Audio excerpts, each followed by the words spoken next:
예레미야가 1장 1절 말씀 함께 한 목소리로 봉독하시겠습니다. 아, 슬프다. 예전에는 사람들로 그렇게 붐비더니 이제는 이 도성이 어찌 이리 적막한가.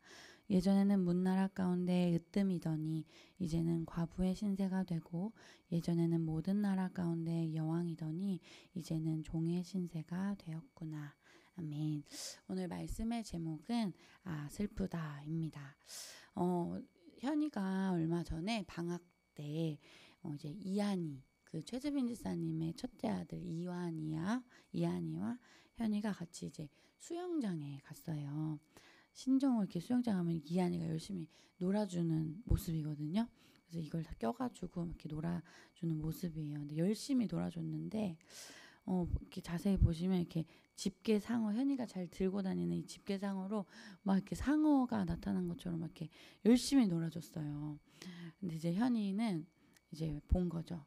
이제 자기 거를 뺏는 줄 알았던 것 같아요. 그래서 현이가 요즘 이제 시작한 현이 거야를 시작했어요. 현이 거야 하면서 이 집게상어 달라고 하면서 이렇게 울면서 막 이제 뛰어왔어요. 이제 이렇게 울었는데요. 오늘도 이렇게 우는 것과 같이 이스라엘 백성들이 얼마나 많이 울고, 또 이걸 쓴 예레미야도 얼마나 많이 울었을까. 탄식에 가까운 울음이 맞을 것 같은데요. 이 예레미야 애가는 이 애가 슬플 애의 노래가입니다. 슬픔의 노래로 알려진 예레미야 애가인데요. 총 5장으로 되어져 있습니다. 예루살렘이 멸망했죠. 주전 586년에 바벨론을 통해 멸망을 하고 이 5편의 시가 모아져 있음을 알 수 있는데요. 이 안의 내용들을 보면 성전은 불탔죠. 성벽은 이 겉과 이 속 모든 성벽이 무너졌죠. 그리고 사람들은 죽기 시작했고 포로로 끌려가기 시작했습니다. 예레미야가 사실은 그 예레미야서부터 예언했거든요. 멸망할 것이니 다시 돌아오라. 자기 방법대로 살았던 이스라엘 백성들에게 돌아오라고 끊임없이 이야기했지만 그러지 못했고 결국 멸망에 이르렀습니다. 그래서 이 5장을 보시면 5장까지 쭉 읽어보시면 슬픔이 가득 차 있음을 볼 수 있습니다. 오늘 이 예레미야 애가가 이 하나로 다 끝이 나거든요. 그래서 보시면 1장부터 5장 중에 이 슬프다라고 말하는 건 시작을 하는 게 3장 모두가 슬프다로 시작을 하고요. 내가 이제 종의 신세가 되었구나 탄식하기도 하고, 슬픔과 탄식으로 보여져 있는 이 5장까지의 이야기를 볼 수 있습니다. 1장 11절 말씀입니다. 함께 읽겠습니다. 예루살렘 온 백성이 탄식하며 먹거리를 찾습니다. 목숨을 이으려고 폐물을 주고서 먹거리를 바꿉니다. 주님, 이 비천한 신세를 살펴주십시오. 이렇게 백성들이 탄식하고 폐물을 먹는 것으로 바꾸기 위해서 그렇게 내 신세가 되었음을 이야기하기도 하고요. 2장 1절 말씀입니다. 슬프다. 주님께서 어찌 이렇게 진노하셔서 도성 시온의 앞길을 캄캄하게 하셨는가. 어찌하여 이스라엘의 영광을 하늘에서 땅으로 던지셨는가. 진노하신 날에 주님께서 성전조차도 기억하지 않으신다니. 예루살렘 멸망과 같은 그 상실을 오늘 볼 수 있습니다. 제가 고등학교 3학년 수업을 하는데요. 그 수업 중에 함께 이제 축하할 일과 또 슬퍼할 일들을 이렇게 이야기를 나누는 것 과정에서 슬퍼할 일, 애도할 일이 무엇이 있을까라고 이제 아이들과 함께 수업을 합니다. 그래서 아이들의 관점에서 슬퍼하고 안타까워하고 있는 것들이 뭐가 있을까 이렇게 적기 했는데요. 이런 이야기 하더라고요. 그러니까 모의고사 시간에 모르고 방구를 꼈대요. 그런데 아무도 못 들었으면 좋겠는데 다 들은 거예요. 그러니까 이제 자기가 이제 깬 거죠. 그래서 제발 아무도 몰라라 라고 하면서 방구를 꼈다라고 하면서 그 자기를 좀 애도해 줬으면 좋겠다라고 말하기도 하고요. 때로는 이 답안지를 밀렸었을 때 이제 얼마나 아찔할까요? 그리고 등교날, 등교 시간인데 9시에 선생님의 전화를 받았을 때, 그리고 고1 이제 입학을 했었는데 3월 모의고사 성적이 수능 성적이다라는 이야기를 들었을 때, 그리고 수행평가를 실수했을 때, 그리고 요즘 세부특기 이제 적기 시작하거든요. 세부특기 수정하다가 선생님 책상에 이제 커피를 쏟았을 때, 얼마나 어떨까요? 애들한테 물어봤어요. 어떠니 망했다 싶대요. 이제는 내 인생은 끝났다 생각이 든다고 하더라고요. 마치 이 예루살렘 멸망과 같은 상실이 아닐까. 우리에게도 이러한 상실들 있으시죠? 예레미야 애가가 이 성경에 쓰여져 있는 이유는 무엇일까? 끊임없이 슬프고 탄식하는 이 상황 속에 왜 이 예레미야 애가를 기록했을까? 저는 이 그리스도인이 나아가야 할 그 방향을 알려주고 있다라고 생각이 들더라고요. 슬픔으로 끝이 아니라 그 울음과 함께 내가 울면서 하나님 앞에 나아가는 것, 그것이 우리 그리스도인의 삶의 방향이 아닐까라는 생각이 듭니다. 아까 이렇게 현이가 울면서 왔는데 수빈 집사님이 얘기하더라고요. 현이야, 형아한테 줘라고 해. 왜냐하면 이제 이한이는 조금 더 큰 시안이와 놀았기 때문에 이게 노는 방법이라고 생각하고 막 했는데 현이에게는 아니었던 거죠. 그러니까 현이야, 형한테 줘라고 해. 그래서 했어요. 그랬더니 현이가 가서 줘요 하더라고요. 그러면서 좀 있다가 이제 이한이가 방법을 안 거죠. 그래서 시안이랑 노는 게 아니구나라고 생각을 했는지 현이가 공룡 튜브 이렇게 다른 형들 거 이렇게 되게 관심 가져 하니까 이한이가 막 가더니 이한이도 그 형한테 처음 보는 형한테 말하더라고요. 줘 잠깐 줘봐 빌려줘 이렇게 말하더라고요. 그랬더니 공룡 튜브를 이제 막 현이한테 줘서 같이 이렇게 놀게 해주기도 하고요. 되게 고맙더라고요. 안 거죠.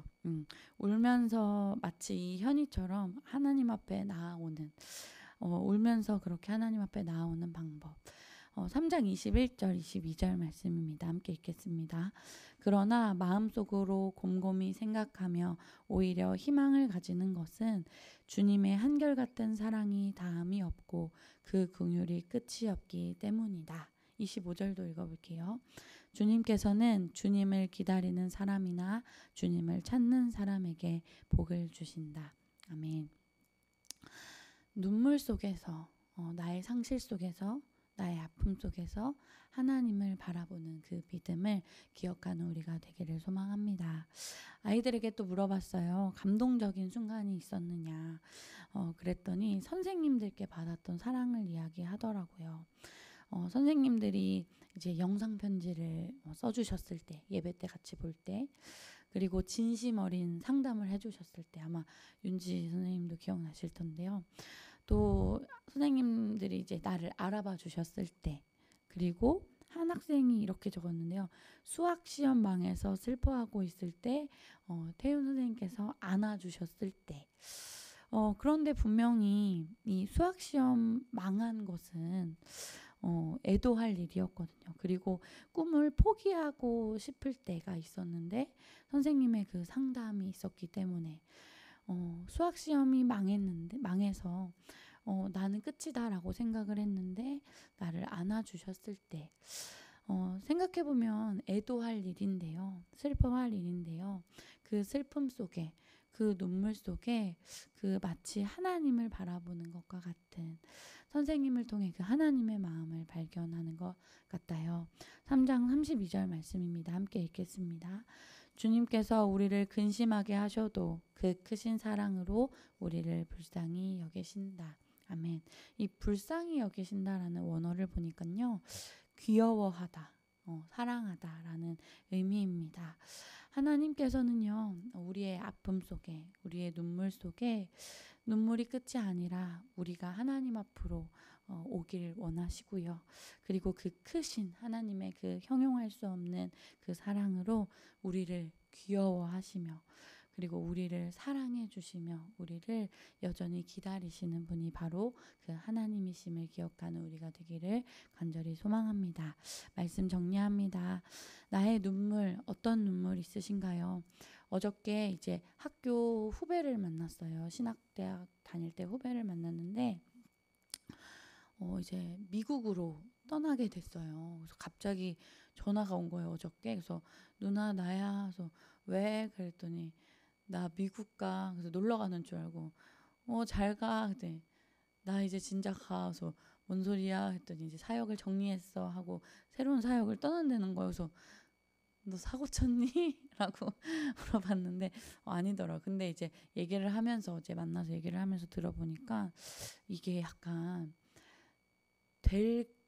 되려면 어떻게든 되게 하는, 그러니까 미국 가는 비자가 한 달 만에 나와서 이렇게 면접 인터뷰도 바로바로 돼서 그렇게 되더라고요. 그러니까 안 될, 여전히 막 이렇게 알아보던 다른 곳들은 막 이렇게 시도했는데 안 되고 이렇게 여기 한번 해볼까라고 해서 했더니 순식간에 막 일이 막 진행되는 것들을 보면서 이게 하나님의 뜻일까라고 하면서 두려움과 또 떨림을 가지고 떠나는 그 친구의 모습을 보면서 또 하나님의 그 뜻을 우리 기대하면서 가자라고 어제 이야기를 했는데요.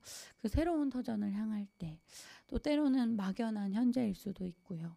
때로는 나의 고민일 수도 있고 또 지금 현재 나의 무너짐일 수도 있을 것 같아요.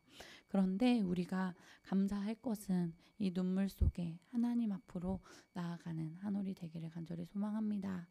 요즘 이제 담임 목사님께서 설교하실 때 기도에 대해서 이야기해 주시는데 때로는 기도가 나오지 않는 것과 같은 이 눈물과 상실과 이 슬픔이 있기도 한 것 같아요. 그런데 그때 우리가 바랄 것은 하나님 어떻게 기도해야 할까요? 라고 물으며 가는, 그리고 하나님 솔직히 말하는 거죠.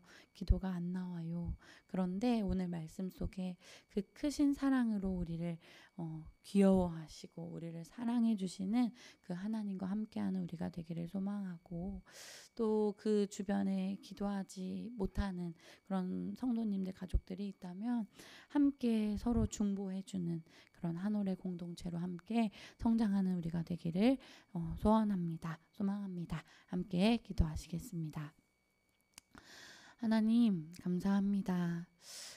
예레미야 애가를 기록한 이유 무엇이었을까요? 슬픔이 다가 아니라 슬픔 속에 오히려 하나님 저 슬퍼요.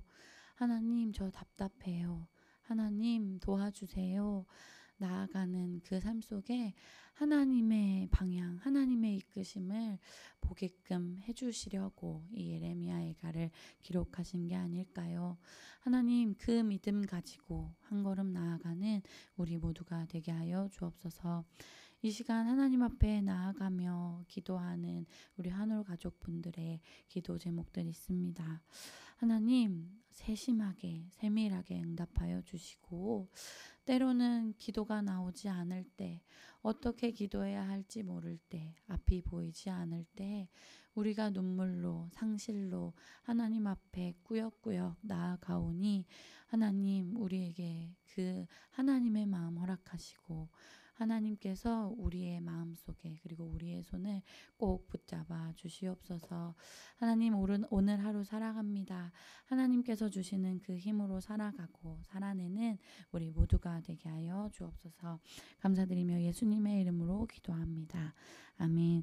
하늘에 계신 우리 아버지여, 이름이 거룩히 여김을 받으시오며 나라의 마옵시며 뜻이 하늘에서 이룬 것 같이 땅에서도 이루어지이다. 오늘날 우리에게 일용할 양식을 주옵시고 우리가 우리에게 죄 지은 자를 사하여 준 것 같이 우리 죄를 사하여 주옵시고 우리를 시험에 들게 하지 마옵시고 다만 악에서 구하옵소서. 내게 나라와 권세와 영광이 아버지께 영원히 있사옵나이다. 아멘.